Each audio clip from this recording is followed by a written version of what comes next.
Ladies and gentlemen, welcome to the Raw Rundown for June 2nd, 2025. It's Monday Night Raw. Uh, this Monday Night Raw was not the best. It's a go home for Money in the Bank and Worlds Collide. Um, I don't know, man. Just because we have all these PLEs and everything coming down the barrel doesn't mean every single episode of Monday Night Raw or Friday Night SmackDown is a crazy, earth-shattering, monumental thing. Um, so it's kind of how it was. It was kind of okay show with some certain things you need to talk about, obviously, and that's why we're here. First thing I want to talk about is R-Truth, man. I think it's an absolute shame and egregious the fact that we just have to go on without him. We have to just accept that someone who entertains us and is amazing in any situation you put him in. You want to put him in there with, like the Judgment Day or the Bloodline or this or that, John Cena. It doesn't matter. You put him in there, he's going to get the segment over because that's what R-Truth does. And the WWE Universe loves R-Truth. And in this Monday Night Raw, dude, they let you know that. Because there were several matches that I'm being taken away from the match itself because the whole arena is chanting, "We want truth." There's something to that. WWE, TKO, something needs to be done about this. That's all I'm saying. So we open up the show. Cole, you had to keep his bet, so he had to wear a Pacers jersey. Pacers won, obviously. That's all the mention it's getting from me. I was in Indianapolis when they won. Congrats. But Punk opens the show, comes out, and starts cutting off fire promo. Starts talking about how he wants to become world champion. It's time. And, at the top of the mountain, there are two people. Jey Uso, who's a friend to him, basically saying, hey, if I win that Money in the Bank briefcase, dude, it's not personal. It's just business. And then he brings up who we really wanted to hear him talk about. And that's John Cena. Boy, howdy did he. Because he let John have it. Talking about how he's sold out and how it was not that long ago. He was cutting his teeth in this business and everybody's going crazy for John Cena. And now John Cena is public enemy number one. And then he lays out some facts. He said, John, I've always had your number. And that's facts. He said he's going to come pick the bones, you little... Ooh, he did say that.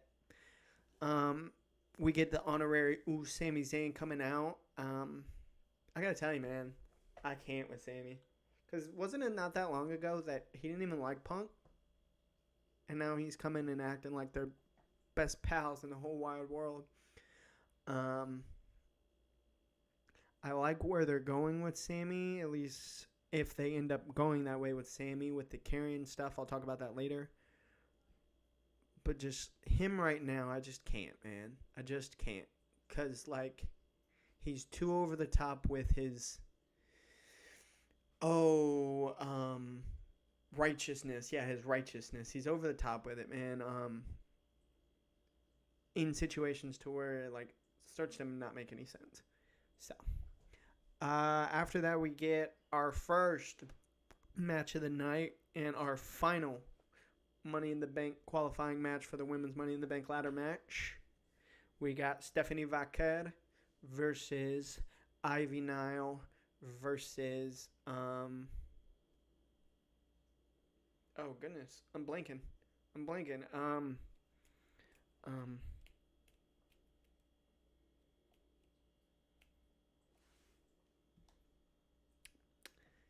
Yes, whoever. My mind's spacing. But yes, we had our qualifying match. I am so sorry to whoever it was. My mind is frazzled right now. I can't think of at all who else was in that match. Doesn't really matter because we had Stephanie Vaquer pick up the dub. She takes the last spot in the Money in the Bank, match. So these NXT call-ups, man, especially the women. Don't get me wrong, Fraxium looks like they're on the right track for the tag team titles, but these NXT call-ups on the women's side, they're getting a big push and a big vote of confidence from WWE. So I believe in them. I think they're all going to prosper. But, it's sink or swim time, and we're going to find out. So, yeah. We go to a backstage segment between AJ Styles and Paul Heyman. Paul basically just tells him, hey, man, why you don't need Money in the Bank. Why are you worried about this? What you should be worried about is Dominic Mysterio and the IC title and Judgment Day. Why don't you focus on that? Why don't you just not focus, because at the end of the day, Seth Rollins needs to win Money in the Bank.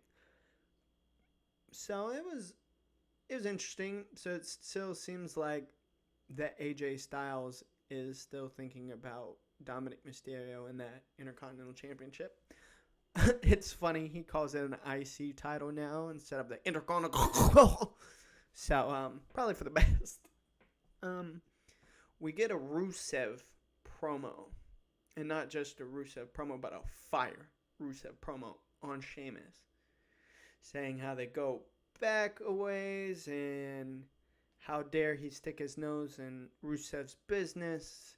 He respects Sheamus, but, he's going to have to, I'm going to have to hurt you. I'm going to have to hurt you real bad kind of deal. Then Sheamus basically saying that he bullies, which is still a form of bullying. A whole lot of bullying going on, but that's okay.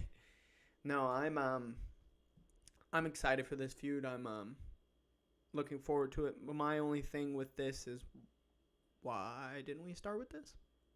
This feels like where we should have started with Rusev's return, but it is what it is. I digress. We get a tag team match between the War Raiders and the Judgment Day with the New Day on commentary, but not for long, because pretty soon into the match they get kicked out for nothing. They didn't even get involved yet. They were about to, but they didn't. And they got kicked out for it. Get out of here. So,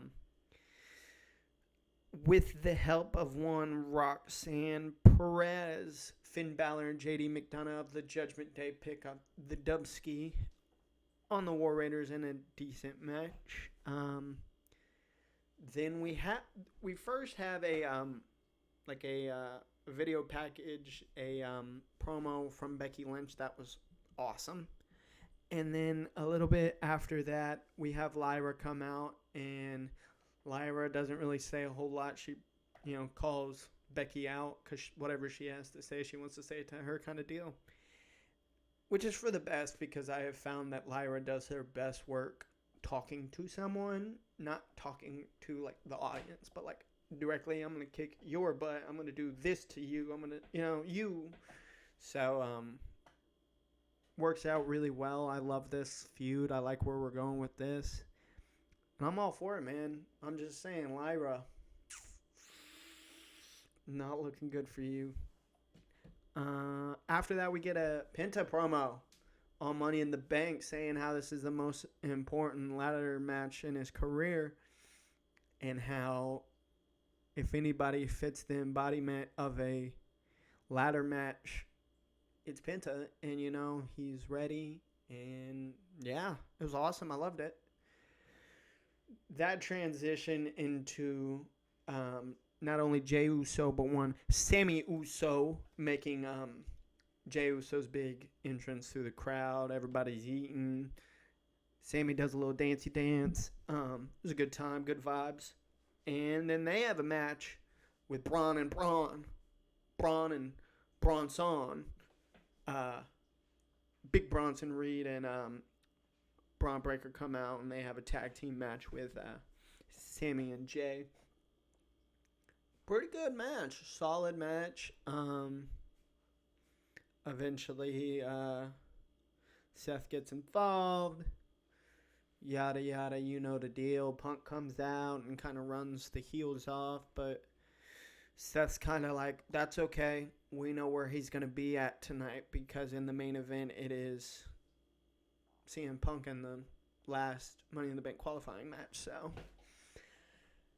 after that, we see backstage the Judgment Day clubhouse where Liv is on to your shenanigans, buddy. So we got to be a little bit more smooth with our shenanigans because she's picking up what we're throwing down because she did the same thing. So, dude, I love this Judgment Day. Roxanne Perez, Finn Balor,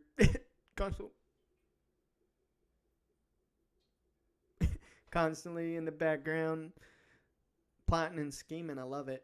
I love to see where it goes. I love things for Finn Balor. That's my boy. So I love it. Give it to me. Then we have a match that was 90% the crowd chanting, "We want truth." And that's Raquel Rodriguez versus Kairi Sane. The fact that I can't tell you much about this match has nothing to do with the match. It has everything to do with our truth, man. People want them. People need them. They love our truth, man. I don't know how WWE and TKO are not going to realize that this was a big L. This was a bad choice. So, Kyrie ends up picking up the win. Yeah. We get a Sammy backstage where he's with the trainer getting iced up and whatever. And then Karrion Kross, baby. I am loving this feud. I'm loving the fact that Karrion Kross is pointing out the things that we're saying. Sammy, you're not a good guy. Sammy, you turned down a world title opportunity because it didn't meet your values. Sammy, why are you lying to us? Why are you lying to yourself? Love it. So hopefully Karrion Kross can get some more screen time so we can hear more from him. Because everything he's saying is great. So we get a Julia promo and a Roxanne backstage interview with Kathy Kelly and everything. Just basically saying, Roxanne was just basically saying how she's not necessarily with the Judgment Day, but she's there to help them and whatnot. But it's just more shine for these NXT call-ups, man. I'm telling you. WWE and TKO have a lot of faith in these women, and so far they're hitting on every cylinder. So, Jey Uso and Gunther have a backstage thing. Gunther just basically telling him he's going to be ready and he's going to beat him in a couple of weeks in, I think, Phoenix. Because I don't know what's special about that Monday Night Raw, but they've been advertising it. And then Jey Uso just been like, 4 letters, 1 word, yeah. So that was about that. We get our final Money in the Bank qualifying match. We got CM Punk versus AJ Styles versus El Grande Americano. Listen, I love things for Chad, or allegedly Chad. But why is it my man is allegedly in 2 Money in the Bank qualifying matches? And you got people out here desperate for even a couple of seconds of screen time, and you're telling me bro is doing double duty, because he's gonna be doing double duty. He's got Worlds Collide, and now he's gonna be in the Money in the Bank ladder match. I don't know, man. I don't know. I am trying to support it, but just leaves me with wondering why. Basically, the match is going down. Solid match. Definitely worth a watch. They're going back and forth. Finally, Punk hits El Grande with a GTS. I think it was El Grande. Doesn't really matter. 1, 2. He gets pulled out by Braun Breaker. They start beating him up.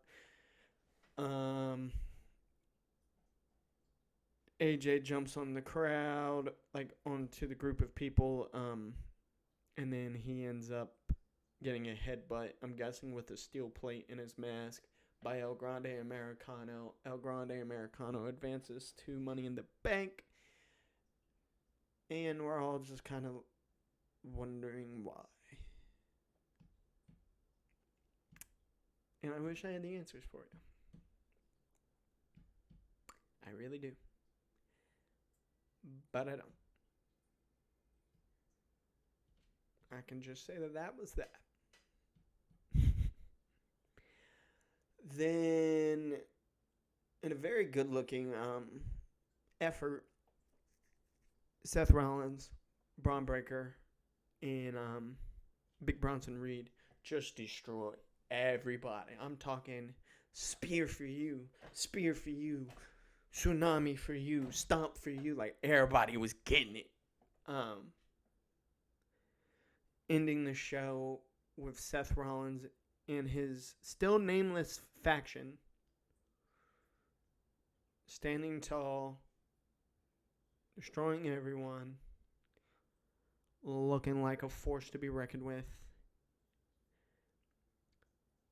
So I don't know 100% how I feel going into Money in the Bank. I know they can't disappoint me like they did last year because I refused to let them. But I am going into Money in the Bank wanting to have a good time. So, that's how I'm going into it. I'm here to have a good time. Whoever wins things, I'm not going to let it bother me on whether or not it makes sense or not. I'm just, I'm here for vibes. So, this was your guys' Raw Rundown. Please check out my Patreon, Instagram, YouTube, everything that you can watch something on with your eyeballs or listen with your ears.